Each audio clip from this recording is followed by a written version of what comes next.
Hello and welcome to Plot Twisters. This is a podcast where we take movies and twist the plot to see if we can make them better, and if not, more flashy. At the moment, we're talking about teen movies from the 80s. On this episode, Flashdance from 1983.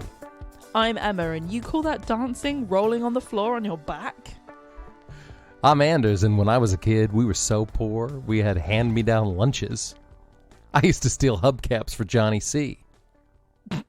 Anders, do you know that feeling? First, when there's nothing, but a slow, glowing dream that your fear seems to hide deep inside your mind. Yeah, I felt that feeling. I think you know, all feeling. alone I have cried silent tears full of pride in a world made of steel, I would say. Or no, sorry, made of stone. You know? And also, I hear the music, and then I close my eyes and feel the rhythm wrap around. I feel like I've heard this before. Take hold. Song lyrics. Of my heart. You know?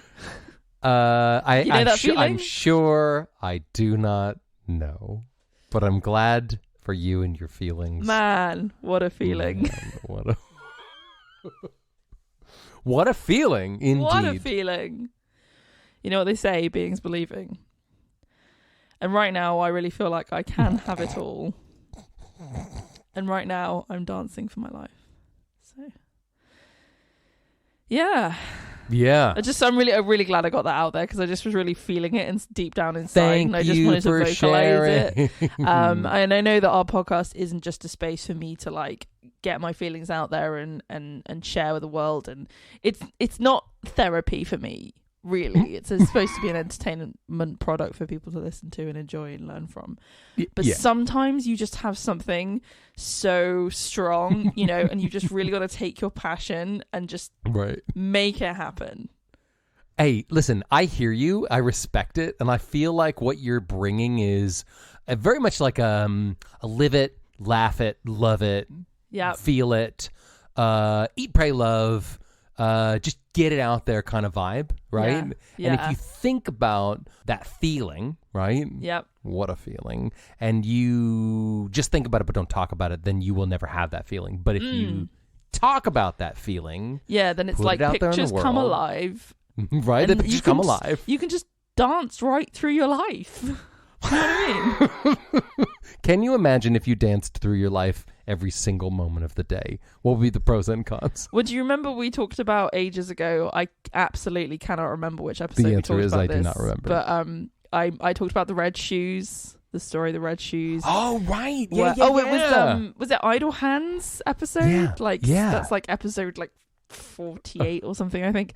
And I talked about the story of the red shoes, which is a fairy tale where somebody puts on a pair of cursed shoes and then they can't stop dancing forever. And they eventually cut their feet off to stop it. So the line "What a feeling" brackets I am music now. Believing beings believing brackets I am rhythm now. Pictures come alive and you dance right through your life. I am rhythm now. So when she put on those red shoes, I can't stop dancing. I literally can't stop dancing, and I am the rhythm now. What a feeling of my bones slowly grinding into the ground, and my body being beyond my control. What not a lot of people realize is that Flashdance is a horror film, and the story "What a Feeling" by Irene Cara is actually a warning to all of us about the dangers of cursed shoes. Next time you go into the charity shop and you see a great pair of red a red stilettos heel, and you think, wow, fantastic, I'd love to try those on, just remember this podcast, remember this moment, don't do it. Hey, are you saying that that's why Alex, the main character of this movie, never wore proper dance shoes?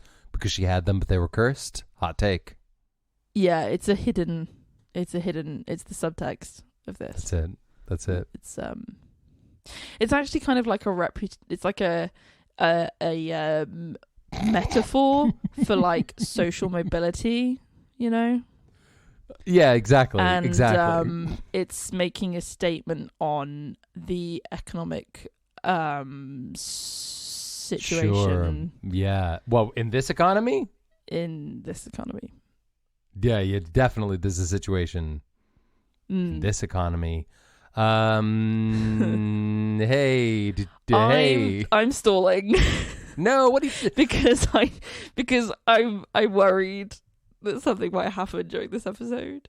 One of us loving this movie and one of us super not loving this movie? Yes.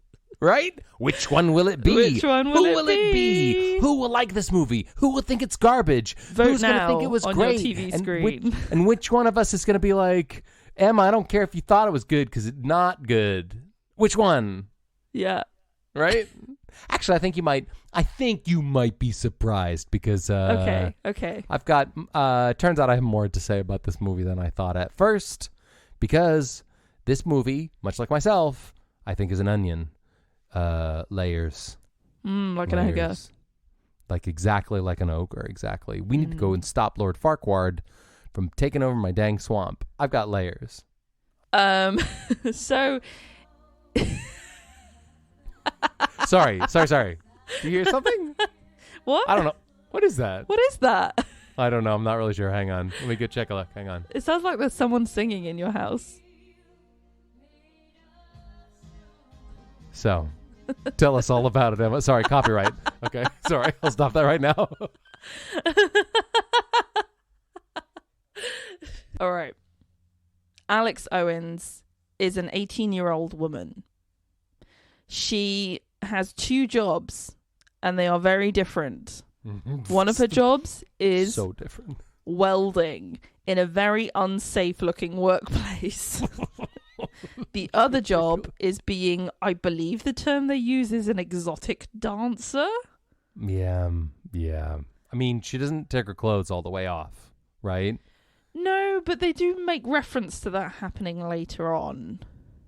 I think. Yeah. I feel like. I don't know. It's confusing. It felt like an art piece to me. She's definitely dancing, and she's dancing late at night in nightclubs when people are giving her money. And she may or may not remove some of her clothes. Yeah. She has various friends. One of them's a comedian. The others all seem to mostly be dancers. And basically, she wants to get into ballet school. She doesn't think she's going to get into ballet school. She meets a rich guy. They date for a bit. He then uses his contacts to get her into ballet school. Yep. She gets mad at him. And then she gets into ballet school. And there's a lot of dancing. So much dance. I would say like probably about 70% of the movie is just people dancing. This And that's movie, the movie Flashdance. This movie is 80% dancing, 10% the main character goofing around and dating her boss, and 10% bad jokes from that comedian.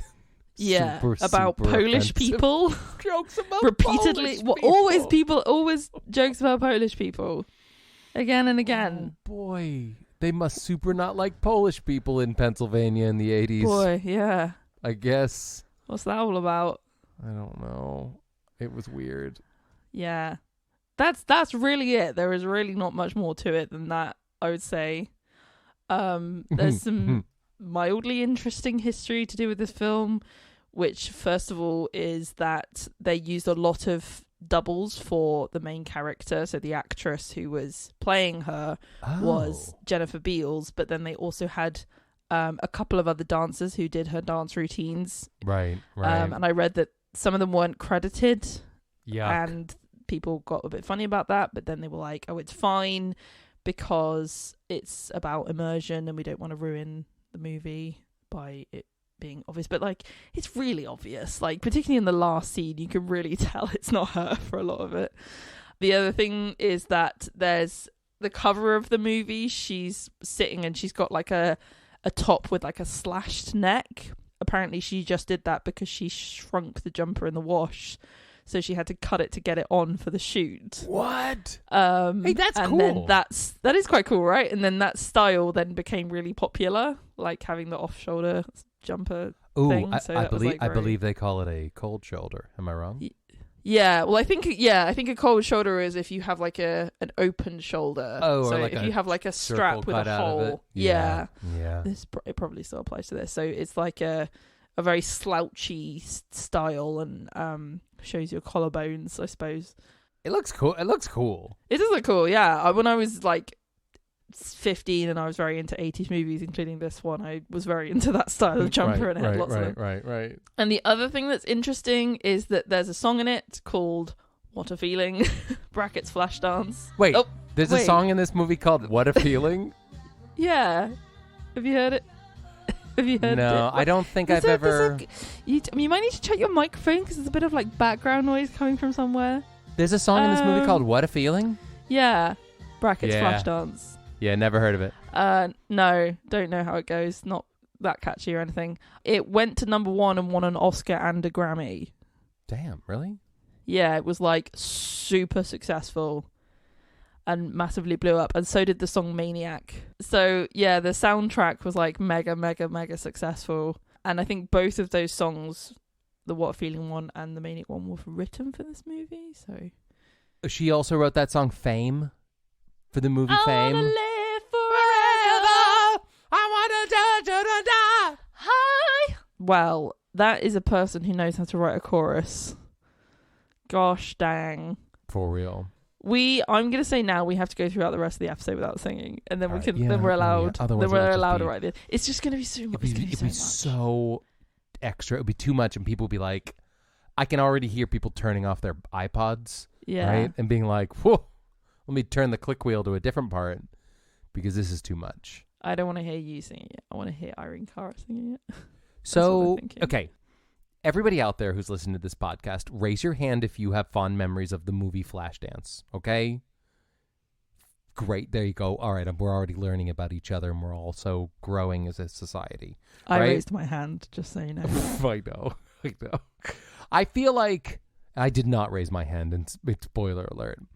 My theory on this movie is that people have fond memories of Flashdance, but they're actually thinking about Dirty Dancing or that one about the town that they're not allowed to dance in, right?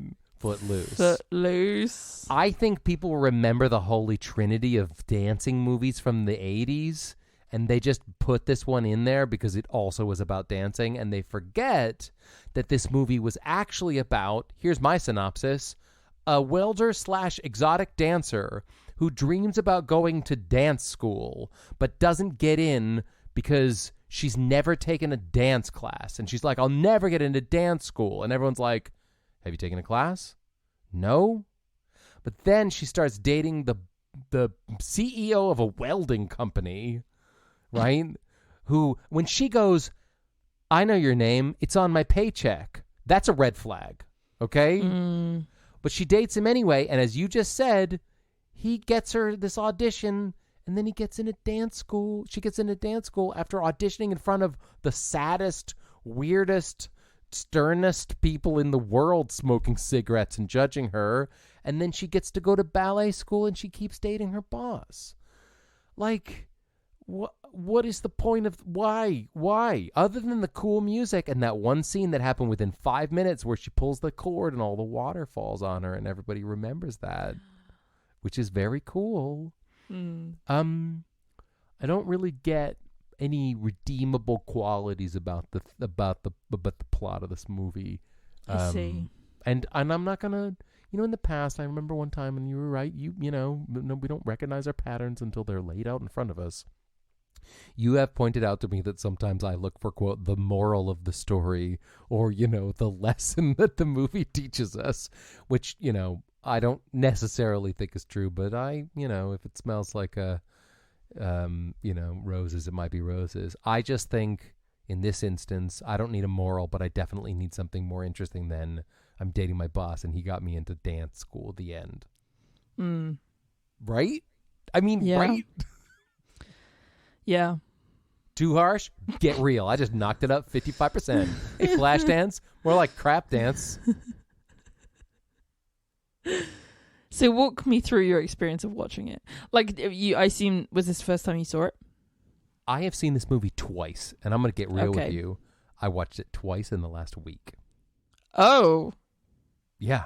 so you loved it. Because I loved it so much. No, the first time I was a little tired, and also I was a little double screeny, and so when I looked within and asked myself in the mirror and pointed with my pointy finger, "Are you ready to do a podcast about this movie?" I said, "I don't remember the middle." So I watched it again.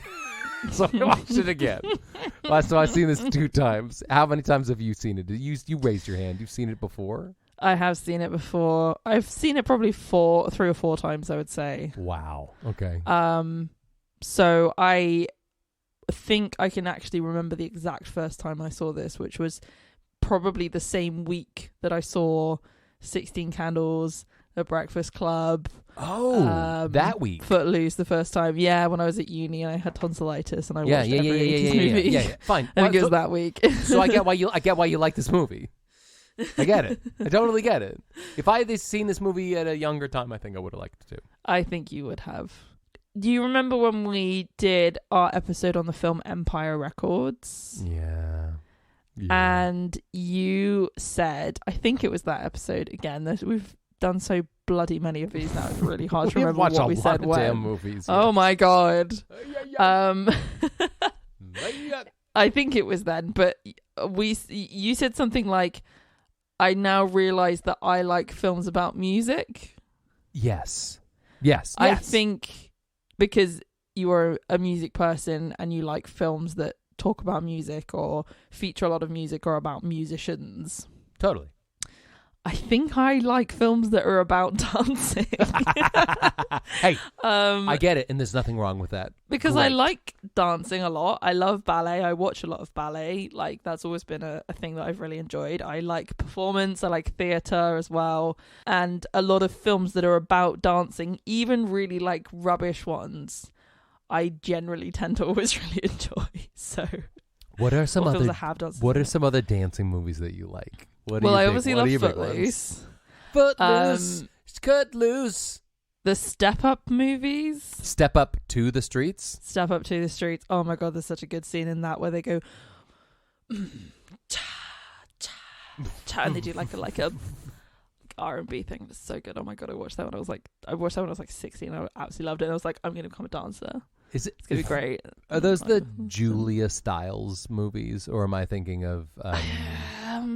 Maybe no. I can't remember. I love Dirty Dancing as well, which we'll talk about soon. Save the Last Dance. That's the Julia Stiles movie. Save the Last Dance. If you haven't seen that. So yeah, I just like dance movies, I think, and I really like this one. Really? I know it's bad, and I'm not saying it's good. I'm just saying I like it. Okay, and that, first of all, and most importantly, that is the most important thing. You should never have to justify to anyone, let alone your podcast co-host, why you like a movie. If you like the movie, you like the movie, right? It's that life is short. We are all unique. And I shouldn't have to justify it to my podcast co-host, and yet here we are every week doing that exact thing. No. This isn't about what we think. This is about what the royal we. The royal we. And by we, I mean society, right? And by we, I mean yes. Très bien, right? Je veux le cinéma du danser. Avez-vous beaucoup de pamplemousse? Oui. Au revoir. Oui. All right. Je m'appelle dance music. The thing is, you like dance movies. You can speak French. Yeah, bonjour. I do like dance movies. That's fine. Yes. Don't and say. I love the 80s. And I love... That's 80, right? Anything else? No, I'll shut up now. Sorry. Le Tour Eiffel, le fromage. Oui. Le baguette. Oh, Champs-Élysées. Il y a tout ce que vous voulez. Oh, Champs-Élysées. You like dance movies. Quelle est la date de ton anniversaire? Oui, j'ai avant 39 ans. Parce que je suis un grand-papa. Quel cauchemar. So, yeah, no, I like dance movies and I like the 80s. You like the worst one. This is the worst of the dance movies. I'm sorry. The opening scene, she's like there's the feet tapping, and it's the start of the song "What a Feeling" brackets Flashdance by Irene Cara, and then it switches, right, and it's the beat comes in and she's welding, and you're like, what? She's welding, and it's all like sparks flying, and there's metal, and then later on when she's doing Maniac and she's dancing on her own, it's sweaty and hot, and the bit where the water comes down and she's dancing. Come on, it's iconic. Yeah, those are good iconic scenes in the. All right. And I'm going to make you a sandwich real quick, and I'm going to use some top quality ingredients, right? Just like beautiful artisan cheese and homemade mayonnaise and fresh ground pepper. And the bread is made out of stale styrofoam. Is that okay? Sure. Fine. Get ready for taste sensation. Some of the scenes you're talking about, that was a loose analogy. I apologize. I could have done better, and I will do better in the future. I'm going to do better. New year, new me. What I'm saying is I think that there were some iconic scenes within a storyline that was a bit, I don't know. I'm watching, I'm like, okay, geez, this is some weird dancing. Oh, pulled the thing with the water. That's good. But then that scene, y'all, there's this one scene where she's doing this. She works in a nightclub where people dance and take their clothes off. Okay? That's fine. That's a thing. But she does this weird dance where like she does like art dance kind of stuff where she's staring at a TV and that's blowing wind at her and she's all painted up white and she does this like weird, she does these sort of like art pieces in a dive bar. She's basically doing drag, really. It's what she's doing. It's like performance art drag. It's performance art drag. It's not like, and then later her friend goes and works at a strip club, if you recall, and she goes and takes her out of it and is like, why are you working here? And she's like, get out of my life. I'm cold. Things are different now that you're trying to be a ballet dancer. So wherever they're working, it's not like a traditional, I believe they're called gentlemen's clubs. It's just like a bar, right, where the people who work in the coal mining and the steel industry go and have a couple of cold brews after a long, hard day. Yeah. Watch art dancing. I don't think you or I really know enough about that industry to be able to use the correct, terminology. No, far from it. And identifiers for which thing is which. No, I know, and there's loads of stuff which is really problematic. Like, there's a lot of objectifying. There's a lot of bodies being seen. There's a lot of women being treated inappropriately. The relationship with the guy is very, very weird. Did this movie pass the Bechdel test? Yeah, I think so. She talks to her friend. Two women and she who have talks names who talk to each other, not about a relationship. It's not about a man. So they have to, two named women have to have a conversation about something other than a man. And she talks to Hannah, the older lady. Oh, yeah, about her clothes. Yeah. Fine, it passes. Hey, do you want side note, do you want to know something absolutely wild I found out today? Sure, yes, always. Most of the Harry Potter films don't pass the Bechdel test, and most of the Marvel films don't pass basically all of the Marvel films don't pass the Bechdel test. Yeah, and I'm not surprised. I'm not surprised. J.K. Rowling and, big cinema, right? Yeah. But that's bad. Hey, X-Men? I mean, who are the Marvels? Hey, Doctor Strange. I mean, right? X-Men are in theory Marvel characters, so you did get that right. But yes, they're so like Avengers and stuff. Niche. Hey, Avengers. Hey, Iron Man. How come Pepper Potts doesn't have an extended conversation with another woman that isn't about you? Because the film's called Iron Man, not Iron and Steve.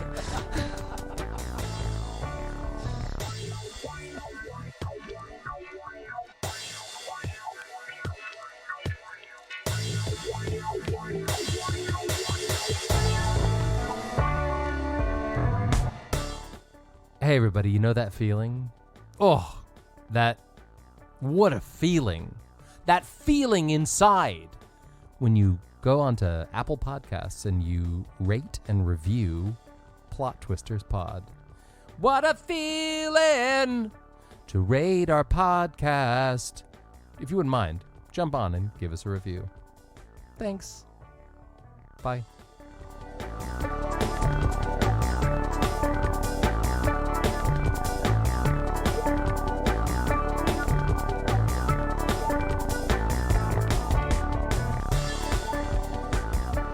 Okay, so we've decided that the plot of this movie is complete trash. So what can we do to fix it? Okay.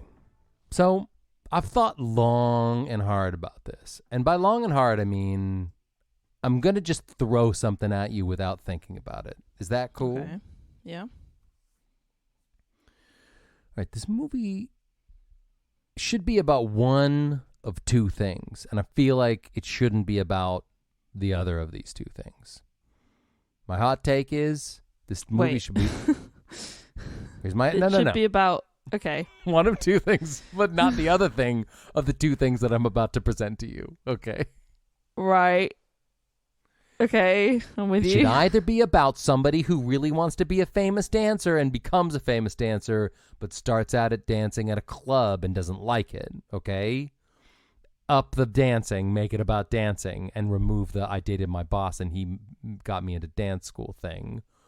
Right. Or we should double down on the fact that she's a welder and let's make a movie about people in the welding industry who dance on the side, but that's not germane to their character growth.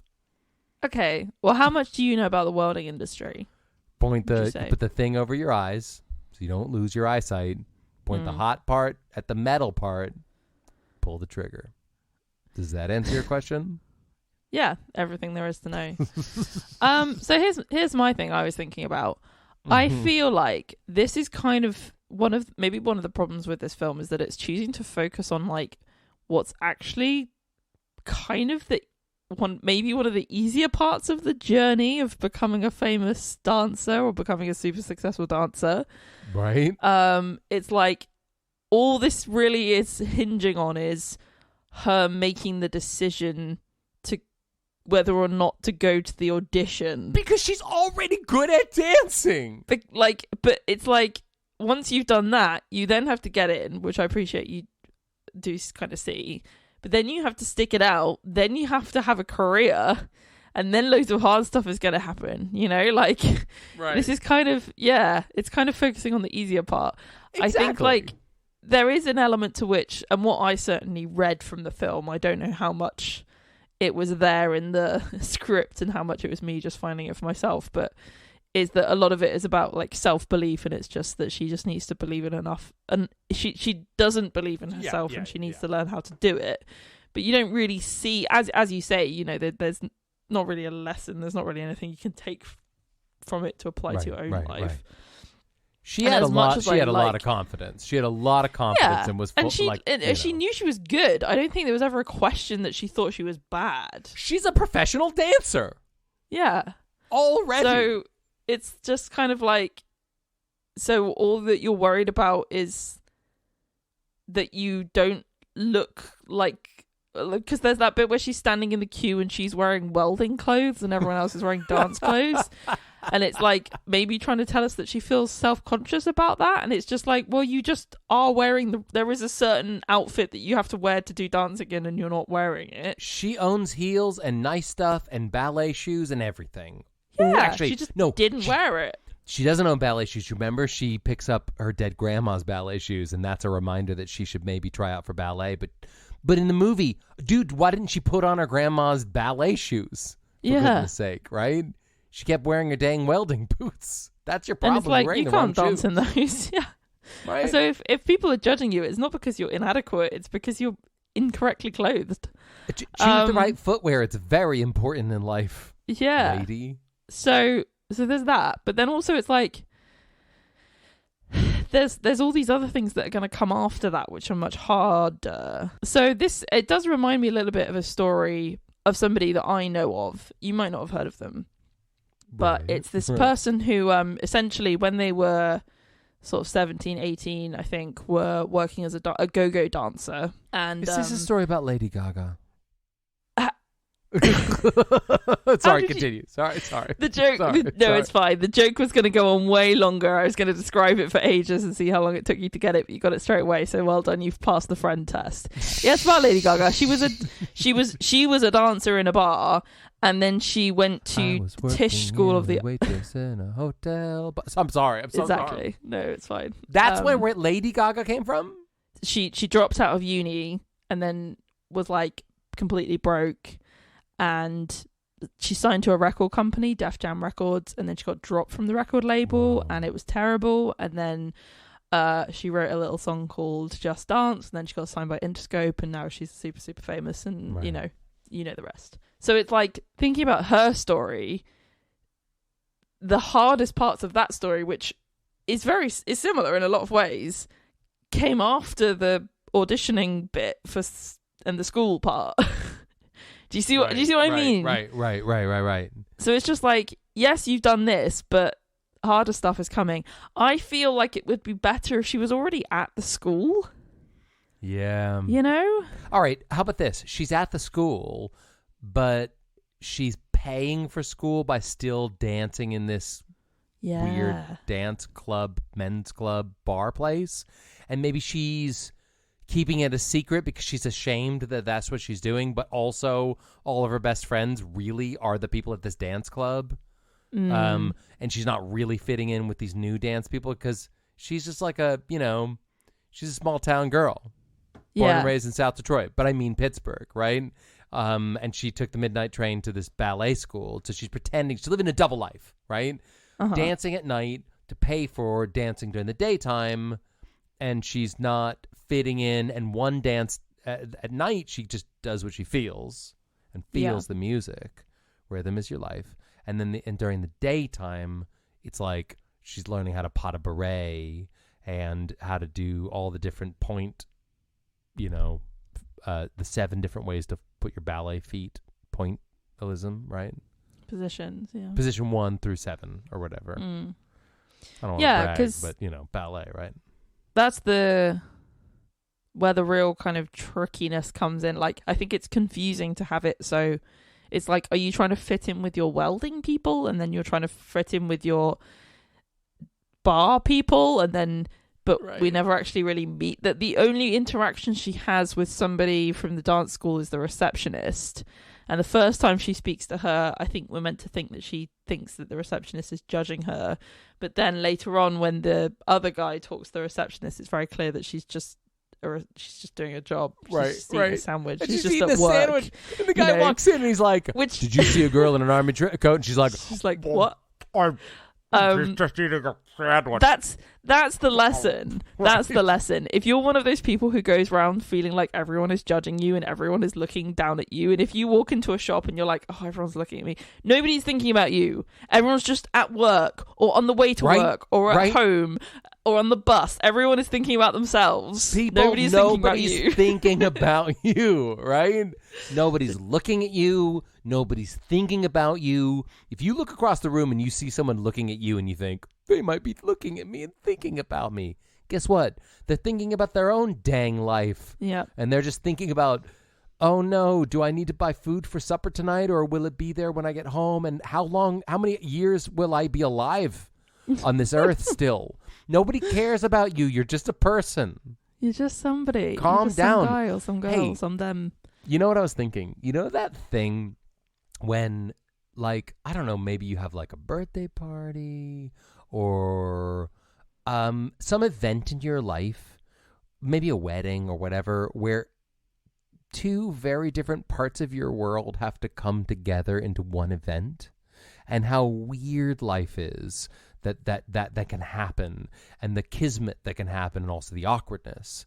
And you're talking about the welders and the ballet dancers and the bar dancers. I was just thinking about, what if there was this dance recital where somehow all of Alex's welding friends and her bar friends and her ballet friends all had to come together to be in the same place? Or it's like there's a performance and one of the ballerinas like falls over and breaks her ankle, so one of the bar dancers has to step in, and then one of the theatre technicians for the theatre faints, so one of the welders has to step in and do the you know, The welder has a step in and and be like, I can do this. I can do this for you. I'll spot you. I'll pull the chain to pour the water all over your basically naked body. Yeah, that's what this needed. It needed higher stakes. It needed the conflict, not of whether or not to apply for dance school, but whether or not she can hack it at dance school. Yeah. Would have made it more fun. In terms of like that feeling of being judged. What feeling? As I said, most of the time, what feeling? Most of the time, you are worried that people around you are judging you or are thinking about you and they're not. But I think the time when they are doing it, it's because what they're really doing is projecting their own insecurities or their own feelings. They're projecting something onto you that's happening with them. And I think a really rich environment for that to be explored and for that to happen a lot is in a dance school. So it's like, if you do want to show like, oh, she feels a bit out of place and she feels a bit inadequate, then like just give her some snooty dancer friends who all think they're much better, because like ballet has a very long history of being linked with class and socio-economic factors and that kind of thing. So it's inevitable that there would, I think, be some people there who are like, oh, you're not good enough to be here because you're a welder, whatever. And it's a very classic thing of like, oh, there's a ballet. Are you going to get the lead role or not? There should be a prequel to Black Swan, is what I'm saying. Definitely. Thank you. Pre-Black Swan, aka Black Gosling. Signet. Right? Gosling's a goose. Signet. Black chick. Black egg. Black the ugly bird. duckling. You're the ugly duckling, but don't worry. Give it a few years and you'll be sexy, right? That's the point of that You'll be book. a hot duck. Isn't that the point of that book? It's like, oh, you're ugly now, but you probably won't be later.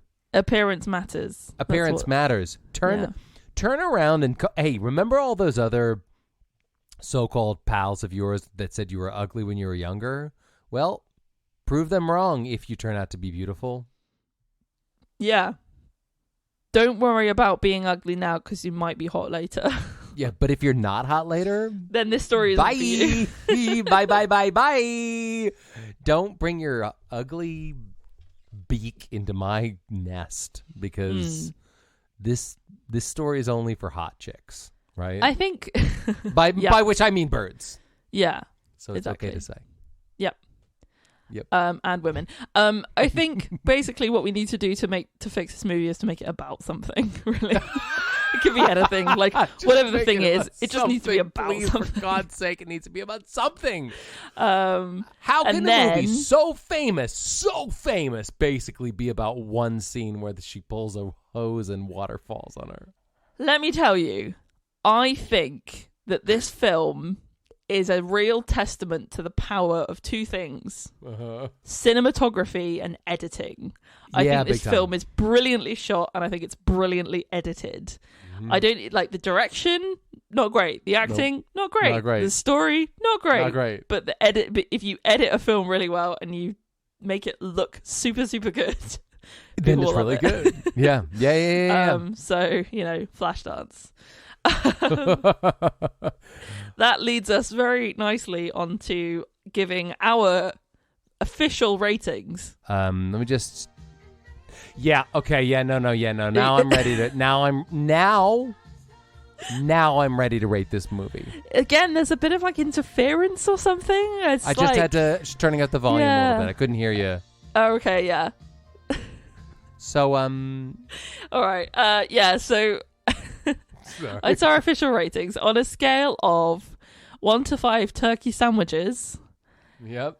How many turkey sandwiches would you rate the movie Flashdance? I don't know, 2.5. And I wouldn't eat the last bit. Like, I get it. Is that not quite high based on what you said? Would you not? Yeah, but based on what I said, things kind of mellow out after time. I agree with you that there were. Okay, here's what I liked about this movie: great music. It was filmed well.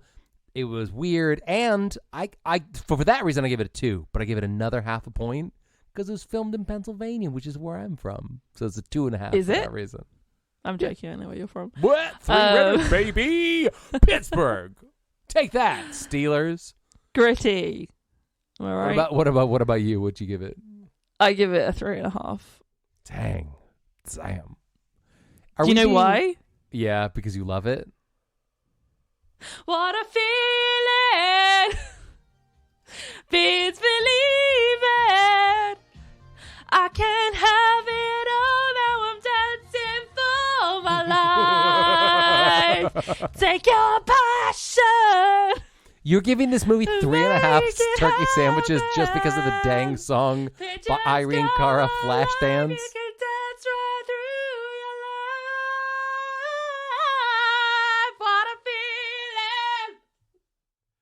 I mean, that's fair. You want to give this movie 3.5 stars just because of a song. That's fine. This feeling. Just go.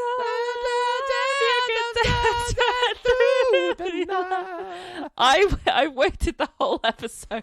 The whole episode. I didn't do it. And then I just had to. I'm sorry. I'm not sorry. No, sorry, not sorry. Sorry, not sorry. Amazing. Hey, Emma, I got a question for you about this about dancing in general. Sure. Are you a dancer? I'm not a dancer like that. I mean, I've never studied before. I read books and stuff and I watch, but I've never actually taken a dance class. Oh, yeah. Yeah. And when I say I read books and stuff and I watch, TV shows and TikToks and movies. Nothing to do with dancing. That's but I your could problem. do it. I could do it. I could do it. That's your problem. It's like, you watch a YouTube video of someone doing something and you're like, I could do that. Totally. I watched this movie of this dancing and I was like, yeah. Easy. That's how I learned to, grout the tiles in my bathroom. Same thing. Same thing. Yeah, same thing. Totally the same. Totally the same thing. And if you listen to our podcast and you think, hey, I could do that, I could podcast too. Mm-hmm. Great news. Great news. If you go to our link, podbean.com/plot-twisters, you can get a free month of hosting. What? For being a loyal listener of our podcast. Isn't that amazing? That's amazing. You too can create your own podcast where you and your friend try to resist singing for an hour or so and then eventually give in to singing. Yep. Because you too could make a podcast. The Edge, Bono, that other guy, the drummer.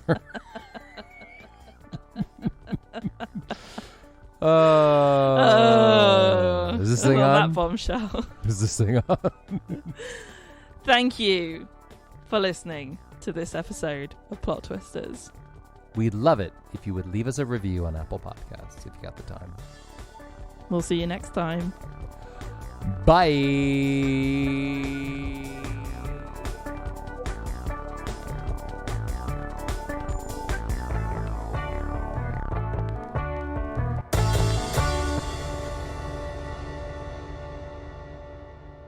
No, you get no, it's fine. No, after sorry. you. No, you. After you, of course. No. Oh, this is awkward. It's like we're playing phone tag.